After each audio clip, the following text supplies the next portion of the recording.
Hey everybody, my name is Justin Detmers, I'm Molly Pettigene. and it's the February module for Riv Communities content. Thanks so much for what you do in participating, leading, serving, loving, doing community with people. Molly, what are we going to talk about today?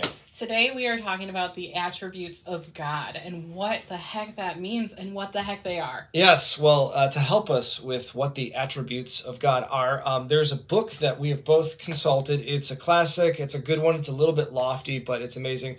It's called The Knowledge of the Holy by A.W. Tozer, where it discusses the attributes of God to get us to understand God, to worship Him, and etc. But I believe you had a definition or a reference point handy? Yes, Okay. so directly from the book, what we consider to be an attribute of God is whatever God has in any way revealed as being true of Himself. And that we get from the Bible itself. Yes, so we have the idea is that we have a God who gives his own self disclosure. He reveals himself. Can we know him perfectly? No, but we can know him very truly because he makes himself known. So when we speak of an attribute of God, we mean things that God has told us about himself in Scripture. From there, I don't know where we're going to go because we don't have notes in front of us. Where are we going next? Where are we going next? Let's talk about some attributes of God. Let's do that. Yes, I've got notes now. Yes. Yeah, so here's just a bunch of lists. This is not a bunch of items that we could list. This is not exhaustive. But we could say these things that are true about God as he has revealed them in his word. That God is self-existent, he is self-sufficient, eternal, he's Trinitarian, he is omnipotent, that is, he is all-powerful, he's omniscient, that is, he is all-knowing, he is personal, he is just, he is merciful, he is holy, sovereign, and loving. What are some of your initial thoughts about who God is? So I think that this is a really unique situation because God seems so scary when we describe him this way. These attributes are so grand and they are so above my regular everyday individual experience of God and who he is. So at the first glance, I'm like, oh my goodness, this is kind of intimidating. God is an intimidating God. But at the same time, we have a very personal God. And, I take some of these and you can kind of bring them into your life and get some of that comfort that you had before. And Justin, I'm going to cheat a little bit and say that you and I talked about this before we talked on camera. It was really articulate, better than this will be.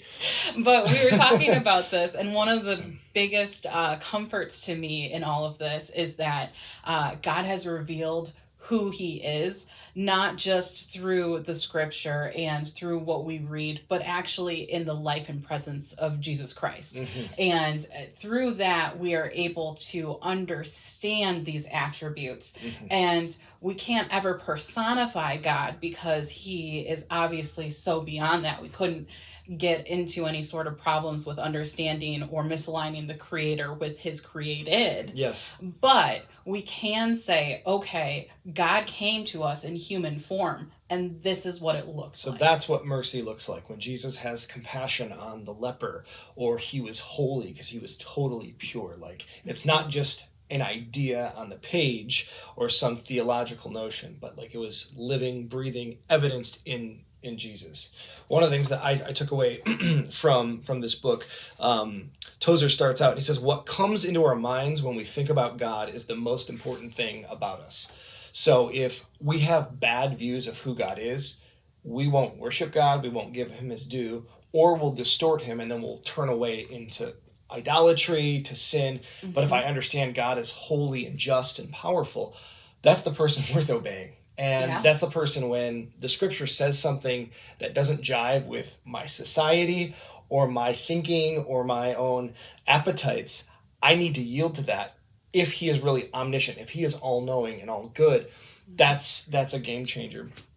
So we talked also a little bit about like personal connections that we have made even as we're going through this. And one of our hopes that as you talk in a community is that this would be somewhat maybe corrective when we have bad ideas, and that it would be also be encouraging and truthful when we have accurate ideas about who God is. And so if you think about describing God as a father, a lot of people, their placeholder might be their own earthly parent. And so if you've got the proverbial deadbeat, violent, abusive, discouraging person, you might feel beat up, fearful, intimidated by a God who is ready to snap. But if you learn about the attributes of God, that God is patient, that he is gentle, that he is kind, that he is long-suffering, that's a different kind of father. And we get to rebrand who God is according to who God is.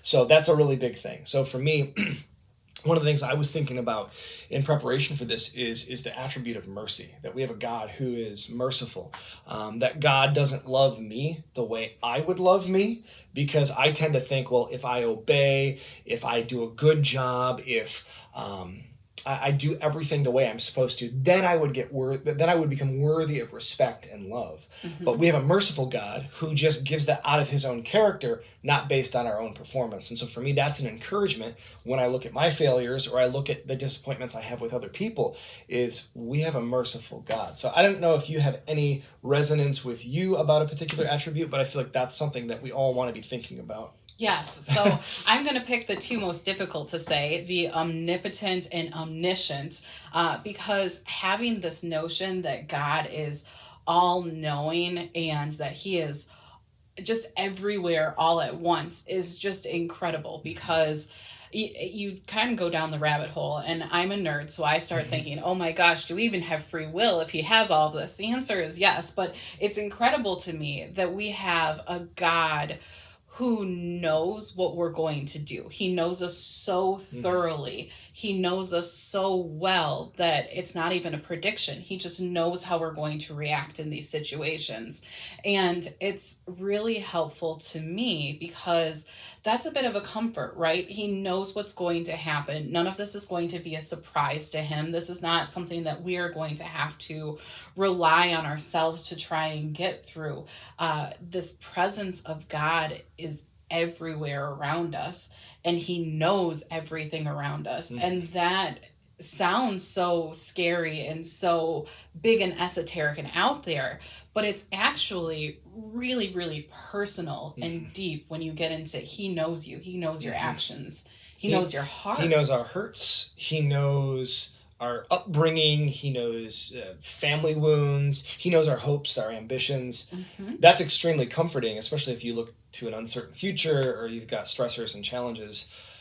And you say, well, God is with you. Well, what kind of God is with you? It's not just a little, cosmic cheerleader on your shoulder. No, and to your point, we actually get a loving and merciful God always with us. So not only is he everywhere, he is everywhere in love and mercy. And I think that is really powerful. Yeah, that's a good word. And maybe we should stop right there because stop while we're ahead. But what we envision for you guys is that you have a conversation about the attributes of God. You talk a little bit about where people get their ideas about God in general, maybe where you've got yours, some bad ideas, how the Bible has corrected them, and then how this actually has the rubber meet the road and encourages you in your time. So so thankful for what you guys do, for loving people, and we're so thankful that we have a God that we can know. So talk about that and talk about how your God is what you need and how your God is worthy through his attributes. Yeah.